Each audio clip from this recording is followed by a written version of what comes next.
အောင်စင်းအနည်းဆုံးချင်းပြည်နယ်ကိုဘလို့တွတ်တက်အောင်ဆောင်ရွက်ဖို့ပြင်ဆင်နေလဲဆိုတာသိချင်ပါတယ်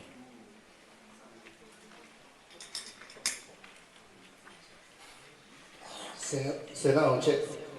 နဲ့ပတ်သက်ပြီးတော့ဒီကွန်မြူနတီနဲ့ချင်းတဲ့ post ချစ်တဲ့တက်ကိုကြိုးချစ်စစ်ကြပါတယ်အောင်ချက်နဲ့စုပ်ပြရတဲ့ကိစ္စကိုပြန်လည်တုံ့တက်မယ်ဆိုရင်ချင်းပြည်နယ်ကတော့တခြားဒေသနဲ့မတူဘဲနဲ့တွားရည်လာရင်ခက်ခဲစီချင်းဆက်ဆံမအနာမလုံလောက်မှုမရှိချင်းတို့ကတော့အကြောင်းရင်းဖြစ်ပါတယ်စိန်ခေါ်မှုလည်းဖြစ်ပါတယ်အဲဒါကြောင့်ဒီစိန်ခေါ်မှုကိုဖြေရှင်းနိုင်ဖို့ချင်းပြည်နယ်အစိုးရဦးဆောင်ပြီးတော့ကောလိပ်ဆရာမများနဲ့ပူးပေါင်းပြီးပါတာရက်မှုမှန်တဲ့တန်းများကိုဆောင်ရွက်ခဲ့ပါတယ်ဆက်လက်ပြီးတော့ဆောင်ရွက်သွားမှာလည်းဖြစ်ပါတယ်ဒီအတွက်အကျဉ်းအခြေခံပညာချင်းပြည်နယ်ပညာရေးအကျဉ်းပြပုဂ္ဂိုလ်ဒေါက်တာထော်အင်းငွန်အခါကောလိပ်ကျောင်းမြေစားကို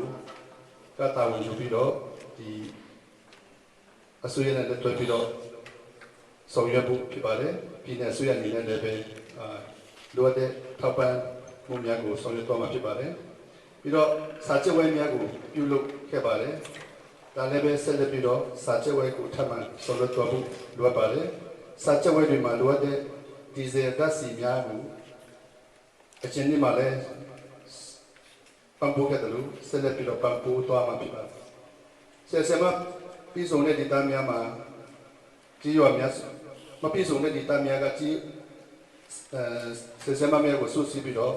ကမ်တွန်းစနစ်ကိုဆောင်ရွက်ခဲ့တဲ့အတွက်ကြောင့်အောင်မြတ်မှုကိုလည်းရရှိခဲ့ပါတယ်ဥပမာဒီကီလနဲ့ဒီခါမှာဒီလိုမျိုးဆောင်ရွက်ရတဲ့အတွက်နေရာတိုင်းမှာအစိုးရဖွဲ့နဲ့ပြည်နယ်ပူးပေါင်းပြီးတော့ဆောင်ရွက်လက်ရှိတယ်လို့ဆက်လက်ဆောင်ရွက်သွားမှာဖြစ်ပါတယ်မြို့နယ်တိုင်းအထက်တန်းကျောင်းတိုင်းမှာစက်ချက်ဝဲများကိုဆောင်ရွက်သွားမှာဖြစ်တယ်လိုတဲ့ဆက်ဆံမများကို MEC ပညာရေးကိုစိတ်ဝင်စားတဲ့သူများပါဝင်နိုင်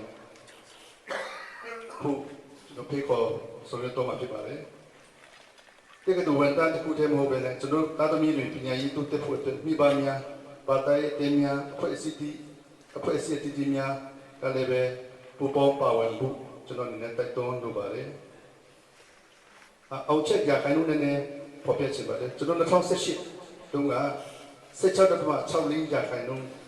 ကနေပြီးတော့2019မှာ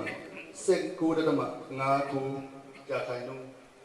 အထိတက်လာတာဖြစ်ပါတယ်ကျွန်တော်တို့ပြည်နယ်ရဲ့ data အရဆိုပြည်နယ်ရဲ့အောင်ချက်နှုန်းကတော့ပြည်နယ်အတွင်းမှာတိုးတက်တယ်လို့တော့ပြောလို့ရပါတယ်ဒါပေမဲ့ပြည်နယ်လုံးကိုပြန်ကြည့်တဲ့အခါမှာမနိကအောင်ချက်ရာခိုင်နှုန်းအစင်းနဲ့ပြောမယ်ဆိုရင်ဒီနေ့ကကျွန်တော်မနေ့တုန်းကဒုတိယနောက်ဆုံးဒုတိယပေါ့နော်ဒီမဲ့ဒီနေ့မှာတော့နောက်ဆုံးရောက်သွားတယ်။ပြီးခဲ့တဲ့နေ့မှာအောင်ချက်မရှိတဲ့တုံရရတဲ့အကြောင်းက26ကနေပြီးတော့ဒီ2019မှာ19ကျောင်းတို့ဆော့ချနိုင်ခဲ့ပါတယ်။ပြီးတော့ကျောင်းအတီးတီးရဲ့အောင်ချက်